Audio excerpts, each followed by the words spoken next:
Before we talk about lists in SwiftUI, first let's use a for each. So I'm going to replace all my code in this sample code over here, and I'm going to say for each 0 dot dot less than 100 underscore in, and I'm going to say text hello world exclamation mark.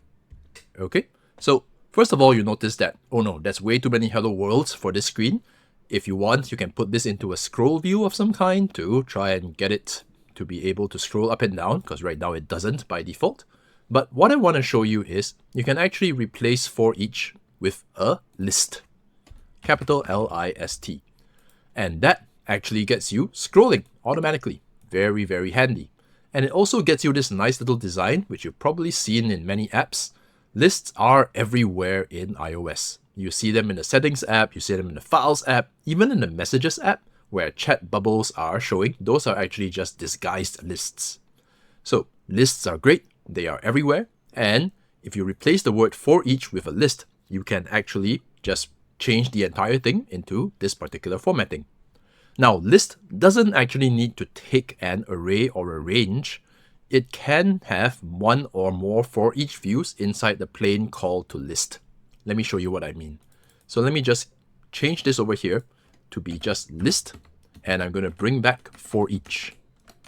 So I'm going to put this back over here, paste, and bring back for each. All right, and this is exactly the same as before. That is the least exciting change ever.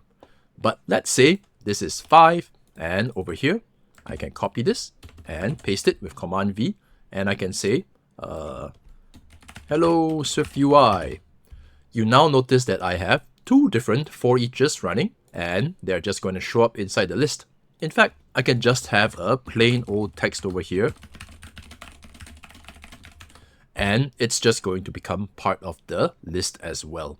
All right, so you can treat list as a container, kind of like a VStack, but it also has some special properties where it can take over a for each if you so choose.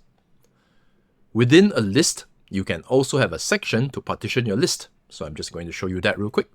Over here, I'm going to have a section, and this section is hello worlds, open curly brace, close curly brace, and notice how the indentation fixes itself. And now all of these are inside their own section. And because I put a section in the middle of everything else, they get their own sections as well. But if you want to give them a name, you have to do a section, open bracket, open inverted commas, and you're going to say hello SwiftUIs, open curly brace, and do this over here.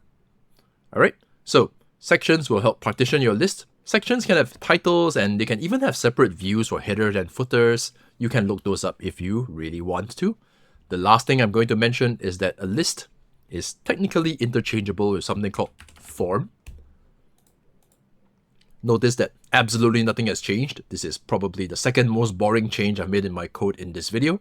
Some people like using form instead of list when there's user input to fill in. So in this case, I'm just displaying things. So I'm going to use a list instead. But if there were, for example, a button where you get someone to submit something, button, submit something. All right, notice how it's styled over here as a colored button. This might be better suited as a form.